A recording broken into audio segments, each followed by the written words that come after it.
বিদেশি কোচের সঙ্গে অ্যাসিস্ট্যান্ট কোচের হাতাহাতি এবং শেষ পর্যন্ত 999-এ ফোন করে পুলিশ এনে তার সমস্যার সমাধান করতে হয়। এই ঘটনা কেবল বোধহয় বাংলাদেশে সম্ভব। বিদেশি কোচ জেরার্ড জোন্স এবং দেশীয় অ্যাসিস্ট্যান্ট কোচ আতিকুর রহমান মিশুর মধ্যে এই ঘটনা ঘটেছে। এফসি এশিয়ান কাপ বাছাই অনূর্ধ্ব-20 খেলতে যাবে বাংলাদেশ উজবেকিস্তানে। সেই টুর্নামেন্টের আগ মুহূর্তে এমন একটি ঘটনা অত্যন্ত দুঃখজনক। কার দোষ কার গুণ, কিংবা এক হাতে কি আসলেই তালিবাজ, এই ধরনের বিভিন্ন আলোচনা হয়, প্রবাদ আছে, কিন্তু আসলে কি ঘটেছে হোটেলে? বাংলাদেশ অনূর্ধ্ব-20 দল নিয়ে অ্যাডাম আব্বাস, জিদান ইউসুফরা খেলতে যাবে উজবেকিস্তানে এবং সেখানে 3টা ম্যাচ বাংলাদেশের। প্রথম ম্যাচের প্রতিপক্ষ উজবেকিস্তান, এরপর সিরিয়া এবং শেষ ম্যাচে ভারত। এমন একটা টুর্নামেন্টের আগে দুর্দান্ত একটা দল, তার মাঝে কোচ অ্যাসিস্ট্যান্ট কোচের মধ্যে এমন বিবাদ, সংঘর্ষ বলি কিংবা হাতাহাতির ঘটনা বলি, ব্যাপারটা আসলেই দুঃখজনক। কার দোষ কার গুণ সে আলোচনা পরে হবে, তার আগে এমন ঘটনা আসলে কেন ঘটবে? একজন অ্যাসিস্ট্যান্ট কোচের সঙ্গে একজন বিদেশি কোচ বলি, দেশি কোচ বলি বা হেড কোচ বলি, যাই বলি না কেন, তার সঙ্গে কেন এমন বিবাদ ঘটবে এবং শেষ পর্যন্ত কেন 999-এ ফোন দেওয়া হবে এবং কেন পুলিশ এসে তার সমাধান করবে? বাংলাদেশ অনূর্ধ্ব-20 দলটা নিয়ে কিন্তু অনেক আগে থেকে আশা দেখছে ভক্তরা, কারণ দারুণ স্ট্রাকচারে গড়া হয়েছে। দুই একজন দেশীয় ফুটবলার যারা আসলে থাকলে দলটা আরো শক্তিশালী হতো, কিন্তু তারা না থাকার পরেও কিন্তু এই দলটা দুর্দান্ত। যশোরের শামসুল হুদা একাডেমিতে তারা বেশ ভালো সেশন করেছে। জিদান ইউসুফ, মাহি খান কিংবা অ্যাডাম আব্বাসরা দারুণ সময় কাটিয়েছেন।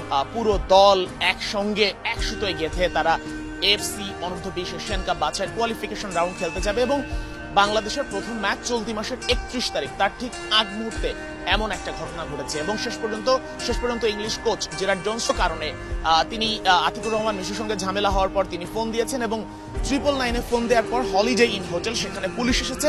পুলিশ এসে তার সমস্যার সমাধান করেছে। এখন একটা প্রশ্ন, আমি শুরুতে বলছিলাম যে কার দোষ কার গুণ সেই বিষয়ে আলোচনা পরে হবে, কিন্তু এখানে আসলে বাফুফেকে এই বিষয়গুলো আসলে খোলাসা অবশ্যই করতে হবে যে কেন আসলে এমন একটা ঘটনা ঘটলো।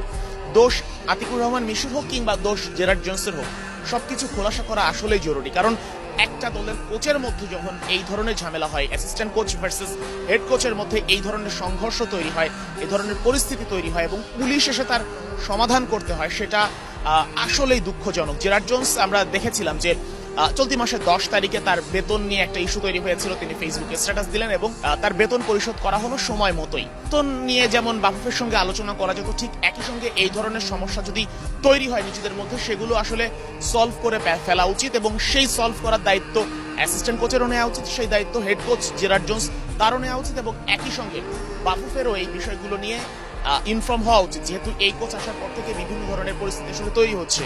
এই দলটা সাফে চ্যাম্পিয়ন হয়েছিল অনূর্ধ্ব-20 সাফে এবং সেই দলের কোচ যিনি ছিলেন তার সার্টিফিকেট নিয়ে কিন্তু অনেক প্রশ্ন ছিল, কিন্তু এখন যে কোচ আছেন তার সার্টিফিকেট নিয়ে কোনো ঝামেলা নেই, কোনো প্রশ্ন নেই, যথেষ্ট হাই প্রোফাইল কোচ অনূর্ধ্ব-20 দলের জন্য। কিন্তু কিছু কিছু যে ঘটনা ঘটছে, তৈরি হচ্ছে এবং এই পরিস্থিতিগুলো আসলেই প্রশ্নের জন্ম দিচ্ছে যে এই কোচিং স্টাফ দিয়ে যদি দল পরিচালনা করা হয়, শেষ পর্যন্ত আসলে পরিস্থিতি কোথায় গিয়ে দাঁড়াবে।